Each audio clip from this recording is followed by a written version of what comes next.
দুনিয়ায় তৃপ্তি মিলে না বন্ধু, এটা তৃপ্তের জায়গা নয়, এটা তৃপ্ত হওয়ার জায়গা নয় বন্ধু।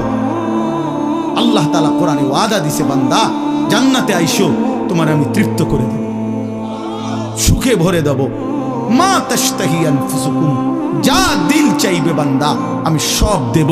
তোমার চাওয়া শেষ হইলে ওয়ালাদাইনা মাজিদ, আমার কাছে আরো অগণিত আছে কোটি কোটি নিয়ামত, যেগুলো তুমি নামও জানো না, চিনো না বান্দা, তুমি চাও নাই, আমি আল্লাহ নিজের থেকে আরো কোটি কোটি দেব। তুমি আইসো বান্দা, তুমি জান্নাতে আসো, তুমি সবর করো, অপেক্ষা করো। আল্লাহ আমাকেও বুঝার তৌফিক দান করে, সবাইকে বুঝার তৌফিক দান করে।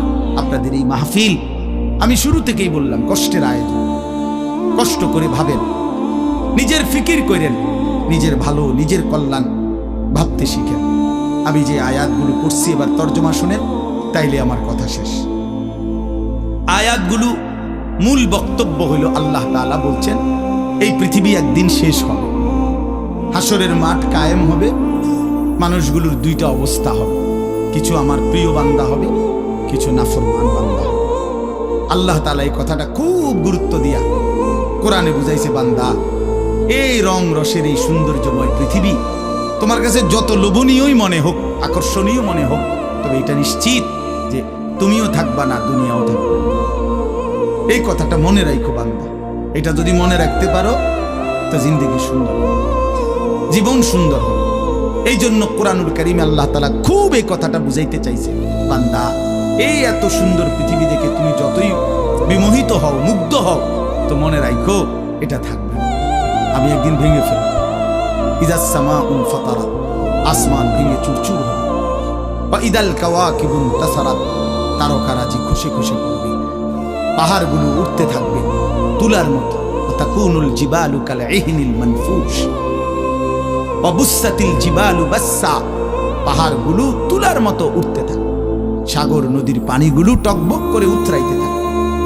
মা তার কোলের বাচ্চাকে ছুঁড়ে ফেলে দিবে, গর্ভবতী নারীর বাচ্চা নিজে নিজে বের হয়ে যাবে, সব মানুষ পাগলের মতো মাতালের মতো হয়ে যাবে। ইসরাফিল ফু দিবে, জমিনের মধ্যে ভূমিকম্প শুরু হবে, বিকট শব্দে আওয়াজ হবে। আল কারিআতু মাল কারিআ, আল্লাহ তাআলা এই কথাগুলো বহুভাবে বহু আয়াতে বুঝাইতে চাইছেন, বুঝাইয়া বলছেন, বান্দা একদিন তুমিও শেষ হবা, আমার এই সৃষ্টি জগৎ শেষ হবে, হাসরের মাঠ কায়েম হবে। তো এখানেও আল্লাহ তাআলা বলছেন, কাল্লা ইদা দুক্কাতিল আরদু দাক্কান দাক্কা, সাবধান বান্দা, মনে রেখো এই জমিন একদিন চূর্ণ বিচূর্ণ হয়ে যাবে। কি হবে বলেন না? ওইখানে একটা কথা আছে, লম্বা কথা, অতুহিব্বুনাল মালা হুব্বান জাম্মা।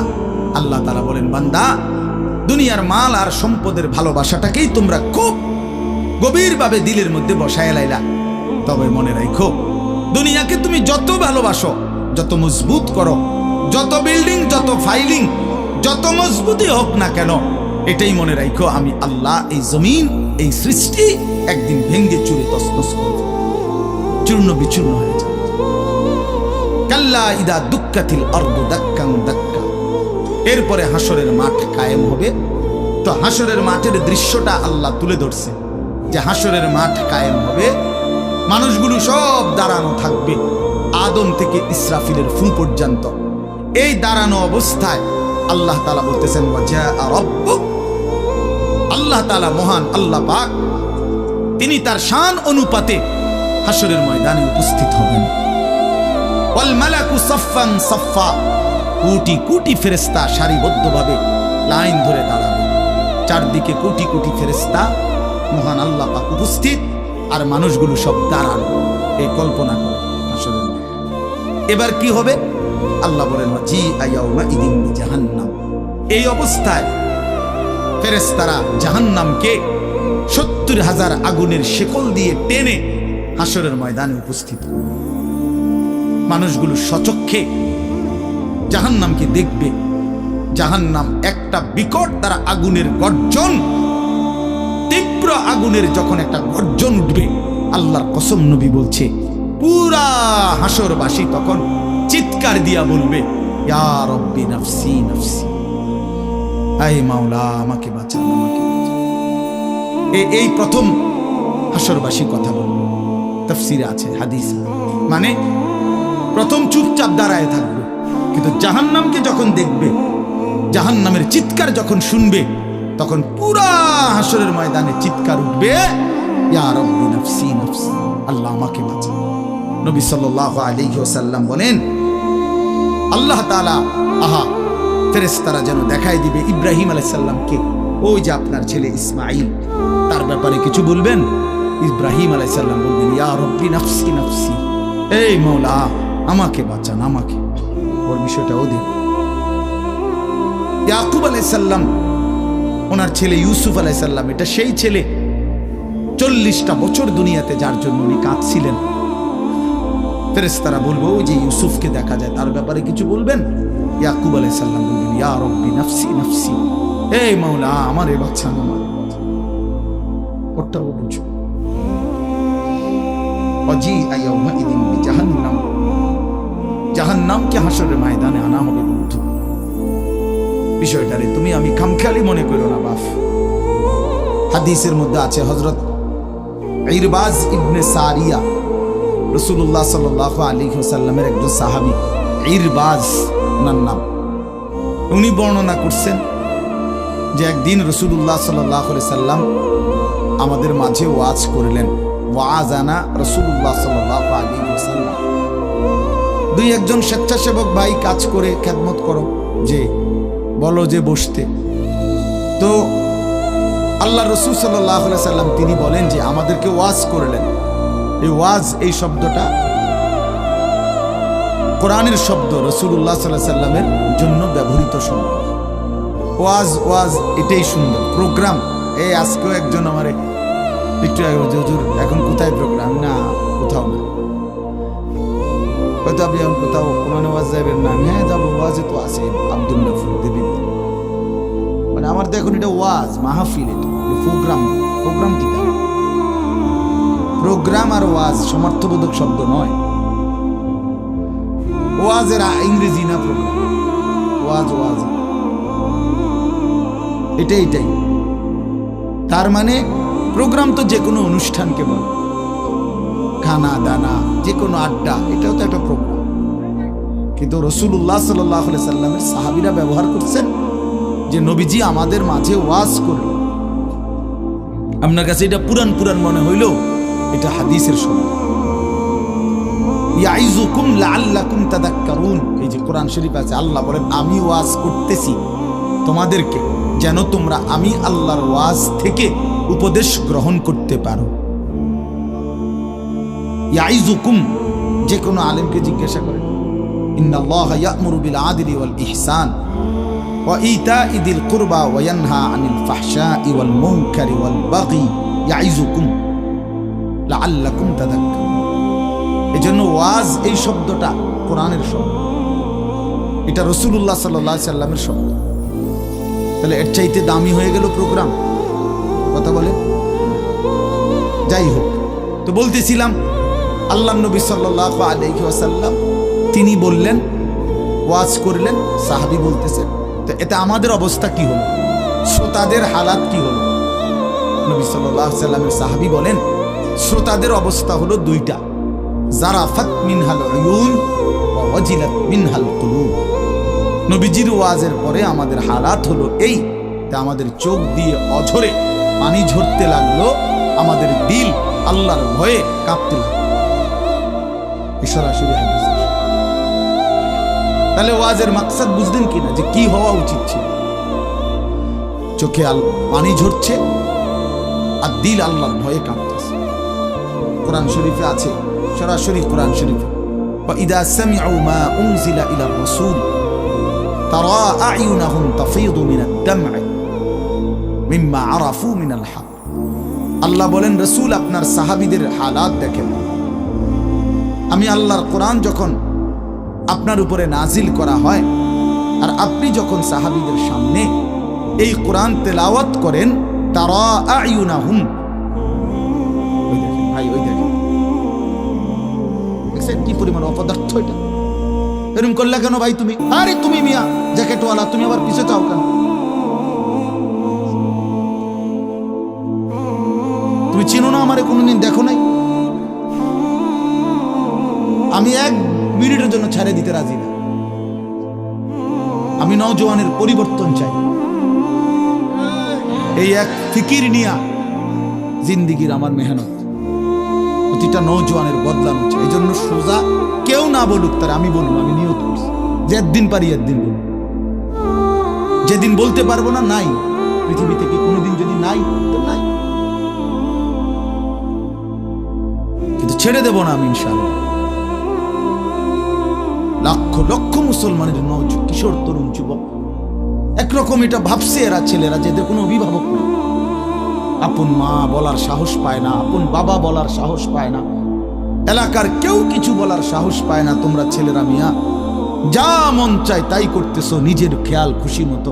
আরে ভাইয়া, এভাবে নিয়ন্ত্রণহীন, অভিভাবকহীন, কারো তত্ত্বাবধানবিহীন জীবন জন্তু জানোয়ারের জীবন বেটা। আমি বললাম বেটা, যার মাথার উপরে কোনো ছায়া নাই, যার কোনো অভিভাবক নাই, যারে আগলাইয়া রাখে না কেউ, যারে শুধরাইয়া দেয় না কেউ, আল্লাহর কসম ওই জীবন জানোয়ারের জীবন বেটা, জন্তু জানোয়ারের জীবন। তোমার মনে যা চাই তাই করবা, এটাকে আল্লাহ কোরআনে বলছে এই লোকটার পরিচয় হলো সে জানোয়ার, যার জীবনের কোনো নিয়ন্ত্রণ নেই। রাতের বাজে 3টা ঘুমায় না, সকাল বাজে 9টা ওঠে না। দেখি তাই তো পাগলও না, ছাগলও নাই, পতনেরও টাইম নাই, উড়নেরও কি নাই। এটা কোনো জীবন হলো? এটা জানোয়ারের জীবন না। সারা রাত, রাতের 3টা বাজে মোবাইলে উলঙ্গ ছবি দেখতেছে।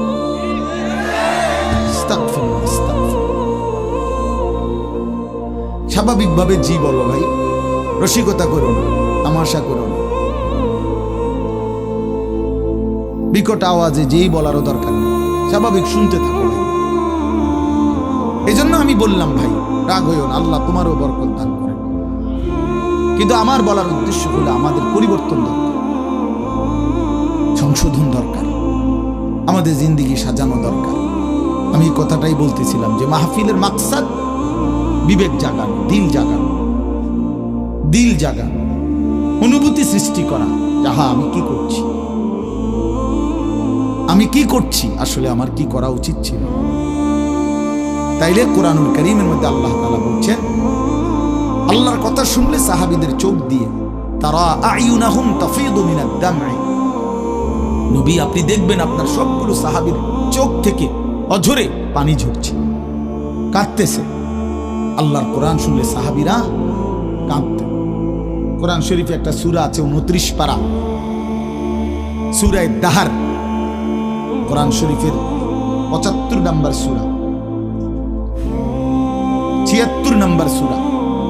এই সূরাটা ছোট্ট একটা সূরা। এই সূরার মধ্যে জান্নাতের অসাধারণ বর্ণনা আছে। যেদিন এই সূরাটা নাজিল হইছে, নবীজি উপস্থিত, সাহাবী যারা ছিল সামনে, তখন জিব্রাইল মাত্র নাজিল করছে, নবী সাল্লাল্লাহু আলাইহি সাল্লাম সাহাবীদের সামনে শুনাইছে এটা, এই সূরাটা।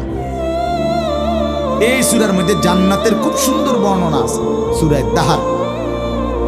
তো এই সূরার এই জান্নাতের বর্ণনা শুইনা এইখানে বসা একজন সাহাবী, কালো, রজুলুন আসওয়াদ, তাফসিরে আছে, উনি ছিলেন একদম কালো রঙের সাহাবী, সহজ সরল সাহাবী। এইখানে বৈশাই একটা চিৎকার দিছে জান্নাতের আকাঙ্ক্ষায়, ওইখানে ইন্তেকাল করছে। আল্লাহ নবী সাল্লাল্লাহু আলাইহি সাল্লাম বলছেন, লাকাদ আখরাজা নাফসা সাহিবিকুম আশ-শাওকু ইলাল জান্নাহ, তোমাদের সাথী জান্নাতের শৌক আগ্রহে জীবন দিয়ে দিল। দেখো, जान दिए दिलो जान, निकल जाए दम तेरे कदमों के नीचे, यही दिल की हसरत, यही दिल की आरज़ू है। আল্লাহর প্রিয় বান্দারা এটা বলে যে, হে বড় মাওলা, আপনার কদমের নিচে জীবন দিয়ে দিলাম।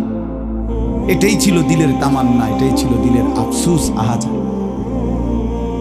সাহাবায়ে কেরাম যখন আল্লাহর জন্য শহীদ হইতেন, অসংখ্য সাহাবীদের জীবনীতে আছে, যুদ্ধের ময়দানে যখন শহীদ হইতেন রক্ত মাখা শরীর নিয়া, শেষ মুহূর্তে সাহাবীরা একটা কথাই শুধু বলতেন, ফুস্তু ওয়া রাব্বিল কাবা, কাবার রবের কসম আমি কামিয়াব হয়ে গেলাম, আমি সফল। ফুজতু অর্থ হলো আমি সফল হয়ে গেলাম, সফল হয়ে গেলাম। তার মানে শহীদ ব্যর্থ হয় নাই, শহীদ কি হয়েছে? সফল হয়েছে। শহীদ জীবন পেয়েছে, নতুন করে জীবন পেয়েছে। এই জন্য আমার ভাই, আল্লাহর জন্য আল্লাহর কথা শুনলে দিলের হালাত এমনই হওয়ার কথা।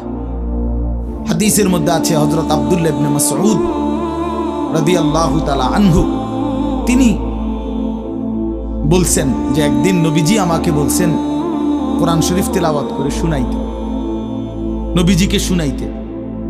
হযরত আব্দুল্লাহ ইবনে মাসউদ রাদিয়াল্লাহু তাআলা আনহু বলেন, আমি সূরা নিসা, এই সূরার প্রথম 40টি আয়াত একটানা নবীজিকে মাথা নোয়ায়া আদবের সাথে নবীজিকে শুনাইতেছিলাম। 40টা আয়াত পর্যন্ত যখন তেলাওয়াত করলাম, হযরত আব্দুল্লাহ ইবনে মাসউদ বলেন, নবী সাল্লাল্লাহু আলাইহি সাল্লাম তখন বলেন, হাসবুকাল আন, এখন থামো। তো 40 আয়াত পড়ে যখন আমি থামলাম, হযরত আব্দুল্লাহ ইবনে মাসউদ বলেন, ফালতাফাততু ইলাইহি, আমি নবীজির দিকে চোখ তুলে তাকালাম। ফাইদা আইনাহু তাদরিফান, তিনি বলেন, আল্লাহর কসম আমি দেখতে পাইলাম আল্লাহ নবী সাল্লাল্লাহু আলাইহি সাল্লামের দুই চোখ দিয়ে অঝরে পানি ঝরছে। তিনি বহুতক্ষণ ধরে কাঁদতেছেন। তাইলে এই ছিল রাসূলুল্লাহ সাল্লাল্লাহু আলাইহি সাল্লামের হালাত, এই ছিল সাহাবায়ে কেরামের হালাত। আল্লাহর কথা শুনলে নবী নিজেও কাঁদতেন, সাহাবায়ে কেরামও কি করতেন? কাঁদতেন। প্রিয় ভাই আমার, বন্ধু আমার, আমরা মুসলমান। আমি এই কথাটাই শুরু করছিলাম, গাফেল, বঞ্চিত, খামখেয়ালি মানুষ। খামখেয়ালি, কেন নামাজ পড়ি না, মসজিদে যাইতেন, ভাল লাগতেছে না, কেরুম লাগতেছে, কি জানি কেরুম লাগতেছে, পাগল ঠাকার বেটা, কেরুম লাগতেছে, এটাও কইতারস না, তুই তো একটা অপদার্থ মানুষ বেটা, এটা কোনো কথা হইল? এই জন্য বললাম, মানে আসল কথা হইল গাফেল, খামখেয়ালি। কোরআন শরীফে আছে যত লোক জাহান্নামে যাবে, আল্লাহর কসম ভাইয়া শোনো, যত লোককে আল্লাহ জাহান্নামে ফেলবে, আল্লাহ কোরআনে স্পষ্ট বলছে সবগুলোর পরিচয় হলো উলাইকা হুমুল গাফিলুন, এগুলো গাফিল। কোরআন শরীফের আয়াত, উলাইকা হুমুল গাফিল ওয়ালাকাদ যারানা লিজাহান্নামা কাসীরাম মিনাল জিন্নি ওয়াল ইনস, আমি অসংখ্য অগণিত জিন আর মানুষ দিয়ে জাহান্নামকে পূর্ণ করব। আল্লাহ বলেন এই সবগুলো নাফরমানের পরিচয় উলাইকা হুমুল গাফিলুন, এরা গাফিল, এরা গাফেল ছিল, খামখেয়ালি করছে, খামখেয়ালি। আমি নয়তো হায়াত দিয়েছি, আওয়ালাম নুআম্মিরকুম মা ইয়াতাযাক্কারু ফীহি মান তাযাক্কারা। আল্লাহ তাআলা জাহান্নামীকে বলবে, এই জাহান্নামী বান্দা, মনে তো করো যেটুকু হায়াত দিলে আমার বন্দিগি করতে পারতাম, এটুকু হায়াত, এটুকু সময় আমি তো তোমাকে দিয়েছিলাম। তুমি বলো কোন সময়টা, কোন সুযোগটা আমি দেই নাই বান্দা, বলো বলো বান্দা। 1টা বাজে জোহরের আজান হইছে, 3:45 বাজে আসরের আজান হইছে, 3.5 ঘন্টা তো 12 রাকাত বা 10 রাকাত জোহরের নামাজ পড়তে কি 3.5 ঘন্টা? বলেন তাইলে যুবক কেন নামাজ পড়লাম? তুমি কি হায়াত পাও নাই? তুমি কি সুযোগ পাও নাই? 4 রাকাত ফজরের নামাজ পড়তে কি 1 ঘন্টা সময় লাগে? তো আল্লাহ তাআলা কি সময় দেয় নাই? আল্লাহ কি হায়াত দিল না? কেন না ফরমানি করল? বন্ধু আমার, আল্লাহ বলবেন এই কথা, আওয়ালাম নুআম্মিরকুম, বলো বান্দা, আমি কি তোমাকে হায়াত দেইনি? আমি কি তোমাকে সময় দেই নাই? কোরআন শরীফে আছে আল্লাহ বলছেন, কোরআন শরীফে আছে আল্লাহ বলছেন জাহান্নামী চিৎকার করবে আর বলবে, আল্লাহ একটু সময় দেন, একটু বিরতি দেন, 1টা মিনিট কদ্দুর আমারে জিরাইতে দেন, আমি পারতেছি না মালিক। এই মালিক, আমার শরীরটা জ্বলা পুরা ছাই হয়ে গেছে, আমি আর পারছি না মাওলা, আমার একটু বিরতি দেন। 10টা মিনিট কদ্দুর বিরতি দেন, এই আগুন আমি সইতে পারছি না। আল্লাহ তাআলা বললেন লা ইউফাত্তারু আনহু, না নাফরমান, 1 সেকেন্ডের বিরতি মিলবে না। অহুম ফীহি মুবলিসুন, আল্লাহ বলে জাহান্নামে চিরদিন অনন্তকাল মলিন চেহারা, বিমর্ষ চেহারা নিয়েই পড়ে থাকবে, কোনদিন তার মুখে হাসি ফুটবে না। ওমা যালামনাহুম ওয়ালাকিন কানু হুমুজ জালিমিন, আল্লাহ তখন বলবে নাফরমান জাহান্নামী, আমি তো তোমার উপরে জুলুম করি নাই বান্দা, তুমি তো নিজেই নিজের উপরে জুলুম করেছিলে। আমি জুলুম করি নাই, আমি যতগুলো হুকুম করেছি, যতগুলো নিষেধ করেছি বান্দা, প্রতিটা হুকুম পালন করার যোগ্যতাও আমি শরীরে দিয়েছি। তুমি যদি রুকু করতে না পারতা আমি বলতাম না, তুমি যদি সেজদা করতে না পারতা তাইলে আমি হুকুম করতাম না। আমি তো গাছকে বলি নাই সেজদা করতে, তোমারে বলছি। আমি তো মাছকে বলি নাই সেজদা করতে, তোমাকে বলেছি, কারণ তোমাকে তো যোগ্যতাও দিয়েছি। ইন্না হাদাইনাহুস সাবিলা, আল্লাহ বলেন আমি তো বুঝাইবার জন্য আমার পক্ষ থেকে প্রতিনিধিও পাঠিয়েছি, আমি তো বুঝবার জন্য আসমানি কিতাবও দিয়েছি, নবীও দিলাম, রাসূলও দিলাম, উলামায়ে কেরামকেও দিলাম, কিতাবও দিলাম, শরীরেও মানার যোগ্যতা দিলাম। তাইলে কেন পারলা না বান্দা? নামাজ পড়ার যোগ্যতাও আছে, বুঝাইয়া বলার লোকও আছে, বুঝবার মতো কিতাবও আছে, কেন পড়লেন না বলেন? আপনারা যে কেউ যদি সিদ্ধান্ত নেন 2 রাকাত নামাজ পড়বেন, তাহলে আপনাদের শরীরে পড়ার যোগ্যতা আছে কিনা? আপনারা যদি সিদ্ধান্ত নেন কিভাবে পড়বো, তো এই কথা বুঝাইয়া বলার জন্য কোনো আলেম আছে কিনা? যদি বলেন কোরআন থেকে কইলেন, তো এটা দেখানোর মতো কিতাব আছে কিনা? তো কি সমস্যার কারণে পারলেন না? বন্ধু বলেন, প্রিয় ভাই বলো, আমার নওজোয়ান সন্তানরা বলো, ভাইয়া কি কারণে পারলা না? আজকের সারাদিনে 5 ওয়াক্ত নামাজ কেন পড়তে পারলা না দোস্ত? কেন পড়তে?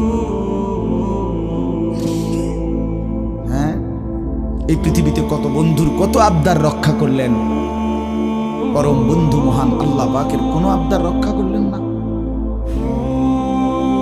সামান্যটুকু উপকার যে করছে তারে কতবার থ্যাংক ইউ দিলেন।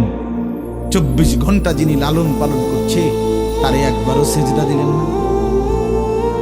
এই নাফরমান, তুই এত বড় গাদ্দার কেমনে হইলি বেটা? বেনামাজির চাইতে বড় গাদ্দার আর কে হইতে পারে? বেনামাজির চাইতে বেয়াদব, অসভ্য আর কি? বেনামাজি অসভ্য, বেনামাজি শয়তান। যার কপালে সেজদা নাই ওই শয়তান, ওইটা শয়তান। আমি বলি, আল্লাহর কোরআন বলছে, ইবলিস তুই সেজদা দিলি না, আজকের থেকে তুই শয়তান। ইবলিস রে এর আগে শয়তান বলতো না, আজকের থেকে শয়তান, আজকের থেকে রাজিম, ফখরুজ ফা ইন্নাকা রাজিম। আল্লাহ বলছে বের হবে ঈমান, কেন সেজদা দিলি না? ফা ইন্নাকা রাজিম, আজকের থেকে ইবলিস তুই অভিশপ্ত। এজন্য বেনামাজি অভিশপ্ত, বেনামাজি শয়তান। ওয়া ইন্না আলাইকা লানাতা ইলা ইয়াউমিদ্দিন। আল্লাহ বলছে ইবলিস তুই আমারে সেজদা দিলি না, তো মনে রাখিস আজকের থেকে নিয়ে ইসরাফিলের ফু পর্যন্ত, কিয়ামত পর্যন্ত তোর উপরে আমি আল্লাহর লানত।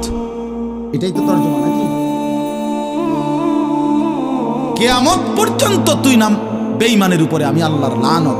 এই জন্য বেনামাজি মনে রাখো, এই যুবক তোমরা যারা নামাজ পড়ো না, তোর উপরে আল্লাহর লানত, আল্লাহর লানত, তোর খোদার গজব তোর উপরে, মনে রাখিস। বলে না আমি ভাত খাই, ভাত জন্তু জানোয়ারও খায়। আমি তো ঘুম যাই, ঘুম কুত্তাও যায়, কুকুরও খায়, কুকুরও পেশাব পায়খানা, কুকুরেরও যৌন চাহিদা পূরণ হয়, এই জন্য কুকুরেরও বাচ্চা কাচ্চা হয়। এটা কোনো অবাক কিছু না। আপনি ভাত কতটি খান আর ঘুম যান আর পেশাব পায়খানা করেন আর লজ্জাস্থানের চাহিদা পূরণ করেন, এরই নাম যদি জীবন হতো, তাই জানোয়ারের সাথে তফাৎ কি? বলেন না কেন? জন্তু জানোয়ারের সাথে আমাদের জিন্দেগির তফাৎ কোথায় ভাইয়া? কি ব্যস্ততায় পড়ে গেলেন এই বাবারা, বন্ধুরা আমার, কি ব্যস্ততায় মালিকরে সেজদা দিতে পারলেন না? মা সালাকাকুম ফি সাকার ক্বালু লাম নাকু মিনাল মুসাল্লিন। আল্লাহর ফেরেশতা জাহান্নামীকে বলবে, হে জাহান্নামী বেঈমান, কে তোকে জাহান্নামে কেন নিয়ে আসলো? কেন আসলি জাহান্নামে? বন্ধু আমার, শোনো বন্ধু, আল্লাহর কোরআনে আল্লাহ বলেন, জাহান্নামী বলবে ক্বালু লাম নাকু মিনাল মুসাল্লিন, ফেরেশতা ভাইয়া, কারণ আমি নামাজি ছিলাম না, এজন্য জাহান্নামী হলাম। ওয়াইলুন ইয়াওমাইদিল লিল মুকাদ্দিবিন ওয়া ইযা ক্বিলা লাহুম ইরকাউ লা ইয়ারকাউন। বলে সমস্ত মিথ্যাবাদী নাফরমান পাপী, সেদিন মনে রেখো হাসরের ময়দানে তোমাদের জন্য জাহান্নাম। যদি বলেন কেন, আল্লাহ বলেন ওয়া ইযা ক্বিলা লাহুম ইরকাউ লা ইয়ারকাউন, বারবার তাকে বলা হয়েছে নামাজের জন্য, রুকু করতে, সেজদা করতে, নাফরমান আমি আল্লাহকে সেজদা করে নাই, নামাজ পড়ে নাই, রুকু করে নাই, এজন্যে। এই সরাসরি কোরআনের আয়াত। আল্লাহ বলেন কাল্লা ইদা বালাগাতিত তারাকি ওয়া কিলা মান রাক ওয়া যান্না আন্নাহুল ফিরাক ওয়ালতাফাতিস সাকু বিস-সাক ইলা রাব্বিকা ইয়াওমাইদিনিল মাসাক ফালা সাদ্দাকা ওয়ালা সাল্লা। আল্লাহ বলেন, আল্লাহর নবীর জবানে নবীজি বুঝাইছেন এই তাফসিরে। নবীজি বলছেন, উম্মত, কোন নাফরমান পাপীর জান কবজের সময় মালাকুল মউত আজরাইল তার রুহুটা তার কলিজা থেকে একটা টান দিয়ে ছিঁড়ে ফেলবে। ছিঁড়লেই রুহুটা এসে কণ্ঠনালীর কাছে আটকায় যাবে, এই গলার কণ্ঠনালীতে। কাল্লা ইদা বালাগাতিত তারাকি, কণ্ঠনালীতে যখন নাফরমানের রুহু আটকায় যাবে, তো আজরাইল ধইরা টাইনা ছিঁড়া টুকরা টুকরা করে এরপরে এই রুহুটাকে ছিঁড়া মিরা বাইর করে। তো কোরআনে আল্লাহ বলছে, কেন এমন এমন নির্মম মৃত্যু হলো কেন? তার কলজা ছিঁড়া ফেললো, আজরাইল তার রুহুটা ছিন্ন ভিন্ন করে দিল, এমন করলো কেন? আল্লাহ বলেন, কারণ দুইটা, ফালা সাদ্দাকা ওয়ালা সাল্লা, এই নাফরমান আমি আল্লাহরে বিশ্বাস করে নাই এবং নামাজ আদায় কি আদায় করে নাই? ভাত খাও, ভাতে তো দুগা খাও নাকি? তা মোবাইল টিপো আর মানুষের বেডি দেখো। দেখো ভাইয়া, দেখো, কুলু ওয়া তামাত্তাউ কালিলান ইন্নাকুম মুজরিমুন। আল্লাহ বলে, নাফরমান, অল্প সময়ের দুনিয়া খাও, ভোগ করো, শুধু মনে রেখো তুমি নাফরমান। এখন ভাত খাও, পরে ফিডাও। কবরের প্রথম ঘন্টায় আমি বুঝাই দেব আমি মালিক কেমন। কাল্লা সাউফা তা'লামুন আলহাকুমুত তাকাসুর হাত্তা যুরতুমুল মাকাবির কাল্লা সাউফা তা'লামুন। আল্লাহ বলে, দুনিয়ায় ডুবে থাকতে থাকতে আমি আল্লাহকে আখিরাতকে ভুলতে ভুলতে দুনিয়া বাড়ানোর নেশা প্রতিযোগিতা বেঈমান তোরে গাফেল বানায় দিল।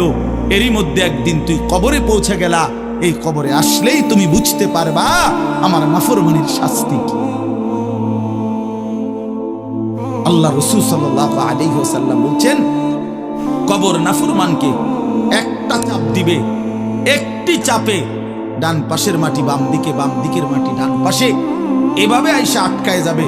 হাত্তা তাখতালিফা আদলাউহু, নবীজি বলেন ডান পাশের হাড্ডি পাঁজর ভাঙ্গা বাম পাশের গুলো ডান পাশে, এইভাবে আঙ্গুল যেভাবে ঢোকে এইভাবে হাড্ডি একটার ভিতরে ঢুকে যায়। কি মনে করছো দোস্ত, আমার বন্ধু, আমার এটা নিশ্চিত আল্লাহর কথা মিথ্যা হয় না। ১,৫০০ বছরে এই কোরআনের প্রতি অক্ষর নিয়া আপনজন দুশ্মন, ইমানদার নাফরমান বেঈমান, হিন্দু বৌদ্ধ ইহুদি খ্রিস্টান নাস্তিক মুরতাদ বুদ্ধিজীবী গবেষক পণ্ডিত দার্শনিক বিজ্ঞানী সবাই কাফের বেঈমানরাও যুগে যুগে এই কোরআনের প্রতিটা অক্ষর নিয়ে পরীক্ষা করছে, পর্যালোচনা করছে, বিশ্লেষণ করছে, কিন্তু একটি নোক্তা অক্ষর ভুল, মিথ্যা, অসত্য, অযৌক্তিক, অবাস্তব, অপ্রাসঙ্গিক আজকের এই মিনিটে প্রমাণ করতে পারে না।